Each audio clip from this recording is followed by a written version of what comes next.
Bonjour à tous, donc je suis le docteur Marc Garnier. J'ai le plaisir d'animer ce live démo autour de l'échographie du thorax, l'échographie du diaphragme et l'échographie pleuropulmonaire avec donc deux grands experts. Tout d'abord Sébastien Pili-Fleury qui nous vient de Besançon et qui va nous faire la démonstration de l'échographie du diaphragme, et Laurent Zeleskevich, j'ai à peu près réussi à le prononcer correctement, qui va nous faire une démonstration sur l'échographie pleuropulmonaire. Donc comme pour toutes les autres sessions, je vous encourage à poser vos questions en direct auxquelles nous répondrons. Les deux orateurs vont nous faire quelques diapositives de rappel et puis on va centrer ensuite les présentations finalement sur la démonstration sur notre gentil mannequin.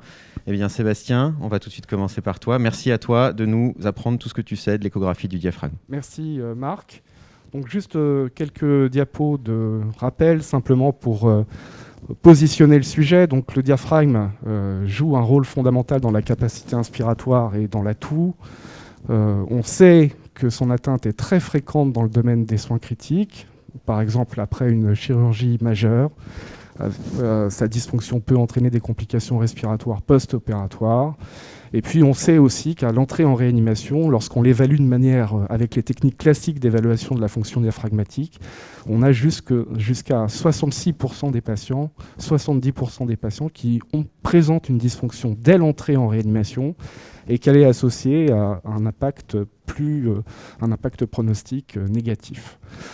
On sait également très bien maintenant que la ventilation mécanique en elle-même et les facteurs d'agression systémique qui sont présents en réanimation peuvent favoriser la survenue de troubles de la trophicité diaphragmatique avec un impact pronostique.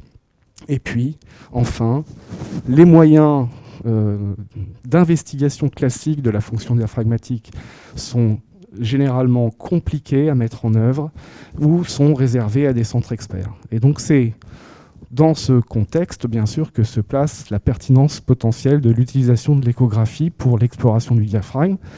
On va le voir, elle va permettre de faire une imagerie dynamique non invasive au lit du malade, avec une visualisation du diaphragme, de sa morphologie. Et puis, ça permet d'analyser directement les structures sus- et sous-jacentes qui, lorsqu'elles sont lésées, peuvent affecter également sa fonction. Donc, on va rentrer maintenant dans le vif du sujet et je vais vous montrer comment on peut regarder le diaphragme, qu'est-ce qu'on peut mesurer, et puis on pourra répondre éventuellement à l'intérêt clinique tout à l'heure, si vous avez des questions à ce sujet. Donc, on va passer à la démonstration. Donc l'idée de l'évaluation de la fonction diaphragmatique par l'échographie, c'est de positionner le patient en couché avec un proclive de 10 à 15 degrés. Et la première façon de regarder le diaphragme, c'est d'utiliser la voie sous-costale. On place la sonde sur la ligne médio-claviculaire.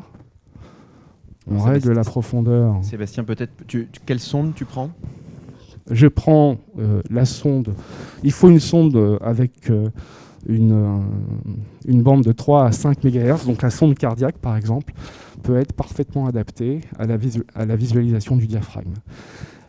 Et le diaphragme est visualisé sous la forme de cette ligne hyper échogène, mobile, qui borde le parenchyme hépatique. L'idée, c'est de prendre une inclinaison qui permette de visualiser le dôme diaphragmatique. Et chez certains patients, eh bien, ce n'est pas forcément possible de la visualiser de cette façon-là. Et là, on voit qu'on a, là en particulier, des difficultés à correctement visualiser le dôme diaphragmatique ici. Donc, on peut essayer de l'autre côté pour voir si on y arrive mieux par cette technique. Généralement, c'est la technique la plus simple, mais parfois, elle n'est pas efficace. On regarde de l'autre côté, là aussi, même en augmentant le gain un peu plus, on a une difficulté. Là, on commence à le voir, c'est cette ligne hyper échogène assez profonde, mais elle est quand même mal visualisée.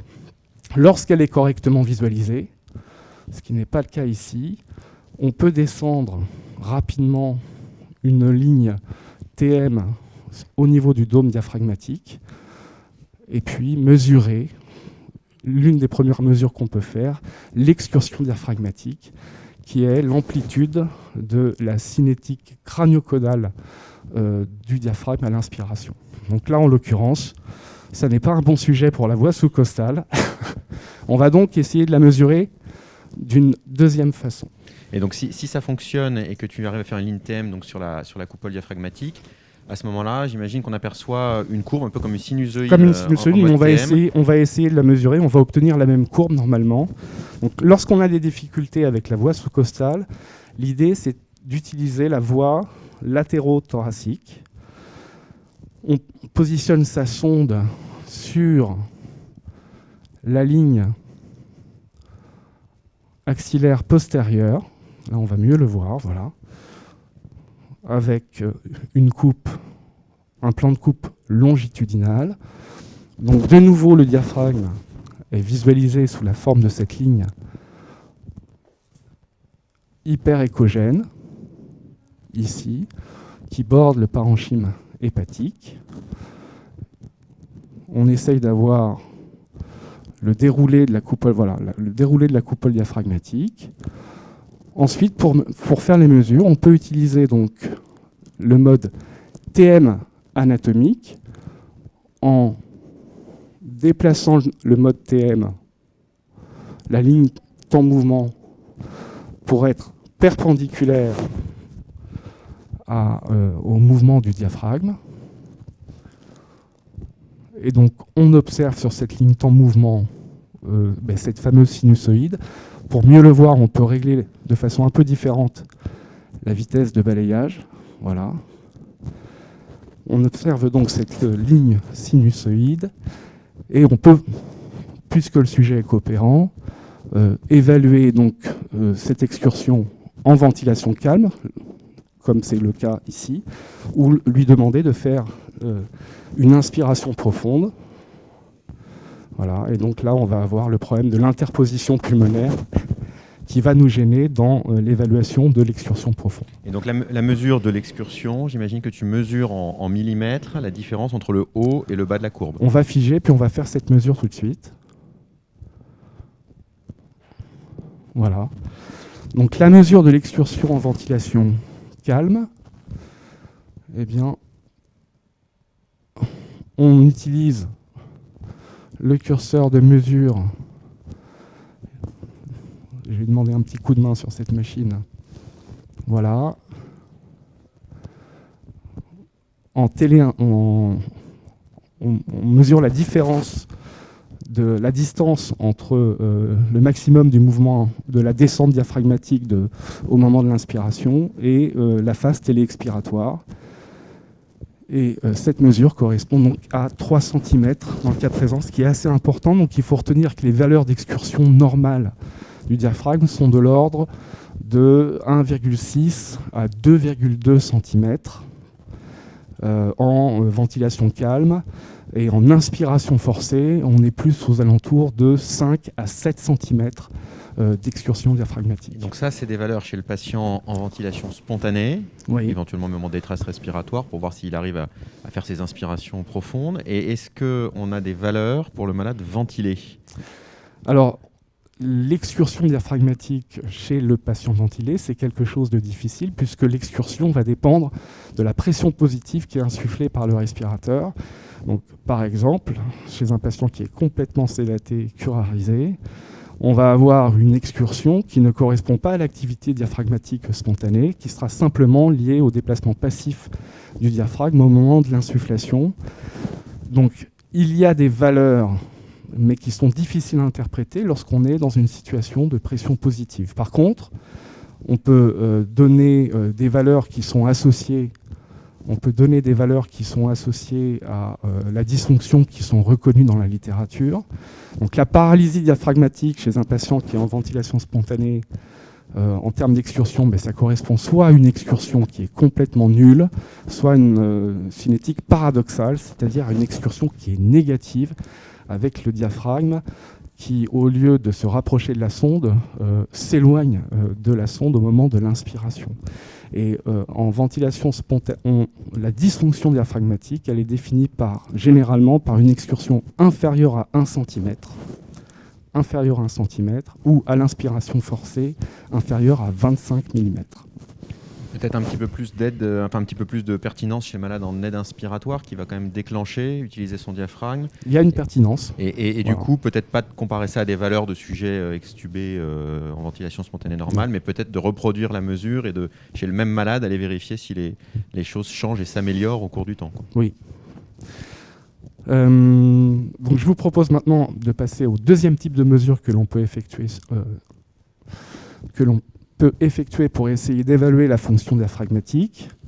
C'est de mesurer l'épaisseur du diaphragme et on va essayer de mesurer la fraction d'épaississement du diaphragme. Donc pour pouvoir mesurer l'épaisseur du diaphragme, il faut utiliser une sonde linéaire à haute fréquence, entre 10 et 15 MHz, par exemple une sonde de vasculaire.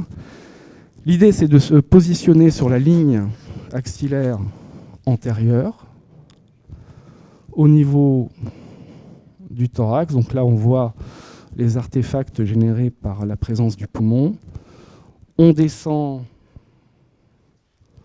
jusqu'à ce qu'on appelle la zone, ici, d'apposition, qui est la convergence anatomique entre le poumon, le diaphragme et le péritoine. On sait qu'on est sur cette zone de convergence, puisqu'à chaque inspiration, on voit apparaître et prendre la moitié du champ d'insonation les artefacts du poumon. Le diaphragme est ici visualisé, donc je vais vous montrer. Elle est où? C'est ça. Je vous montre. Le diaphragme correspond à ces 3 lignes hyperéchogènes. Donc la ligne hyperéchogène supérieure correspond à la plèvre. La ligne hyperéchogène inférieure correspond au péritoine. Et le diaphragme est caractérisé par cet aspect hyperéchogène central. Et donc on voit très très bien le diaphragme se mobiliser au cours des mouvements d'inspiration et d'expiration. Et pour mesurer, donc on peut mesurer la fraction d'épaississement statique, téléexpiratoire, mais aussi la fraction d'épaississement en dynamique. Et pour ce faire, il faut descendre une ligne temps-mouvement, juste au niveau de la zone d'apposition ici. On va donc avoir le diaphragme. Donc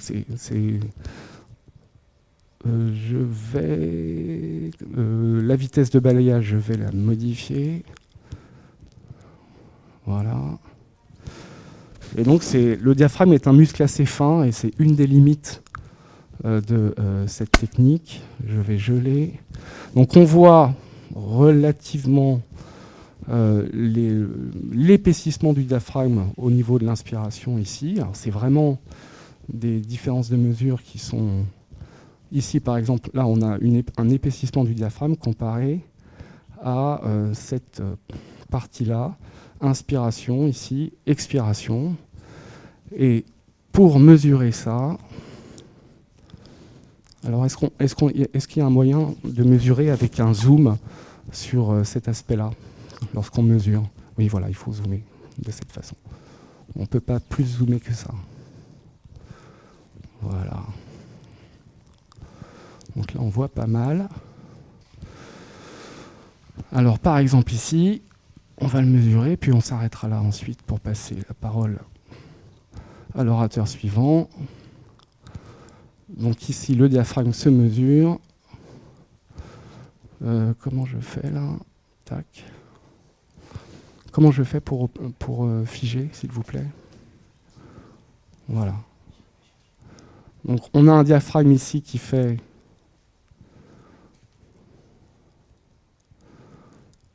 C'est un petit peu moins... Donc l'ordre d'idée du diaphragme, hein, on est de l'ordre de... C'est environ 2 mm d'épaisseur. Donc là, on n'est pas très bien. Je vais essayer de reprendre la mesure. Voilà. Et donc cet épaississement du diaphragme, tu le calcules en pourcentage finalement de son épaisseur, donc, l'épaississement ou en du valeur absolue? diaphragme est mesuré, c'est la différence entre l'épaississement téléinspiratoire, l'épaississement téléexpiratoire sur l'épaississement téléexpiratoire multiplié par 100. Donc c'est bien effectivement en pourcentage. Donc c'est un pourcentage d'augmentation par rapport à la valeur téléexpiratoire. Ouais. Je gèle. Bon, là, c'est pas mal. Je vais faire cette petite mesure et je passe la parole à l'orateur suivant. Donc ici, je fige. Voilà. Donc là, on va dire 1 mm. Et ici, en inspiration,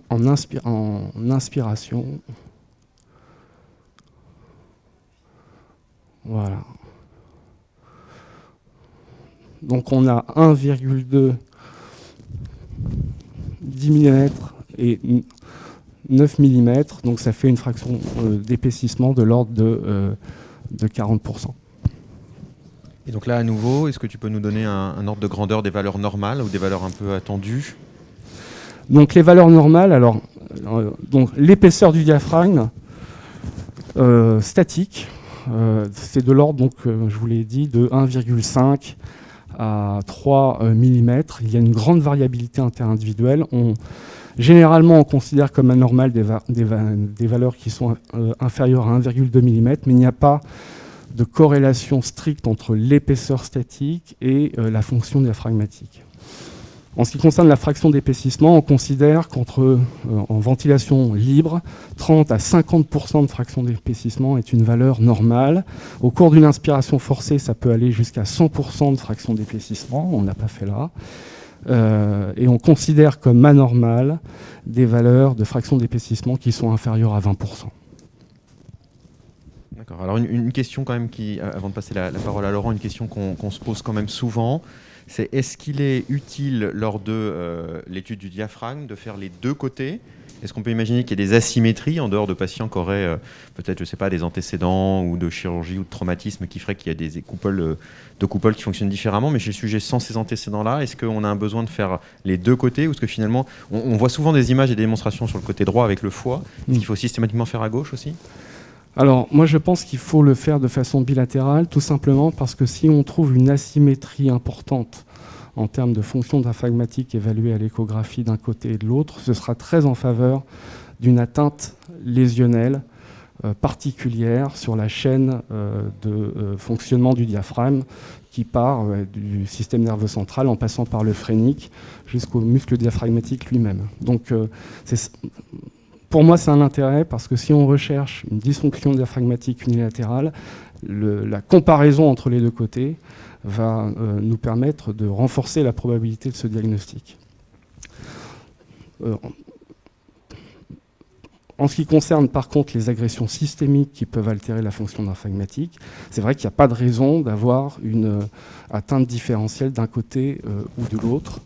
Mais encore une fois, la valeur comparative, pour moi, est importante. Voilà, donc pour un patient qui viendrait pour une agression systémique, au moins la première fois, faire les deux côtés, vérifier qu'on n'a pas d'asymétrie indépendamment de l'atteinte globale du diaphragme, et éventuellement derrière, faire un monitoring, s'en servir tous les jours, plusieurs fois par jour. On a vu que ça prenait maximum 5 minutes, à la limite du côté le plus facile, du côté où le patient est le plus écogène, oui, et plus probablement à droite. Quoi. Très bien, eh bien, écoutez, nous attendons vos questions. On aura un petit temps de discussion tout à l'heure prévu sur le créneau.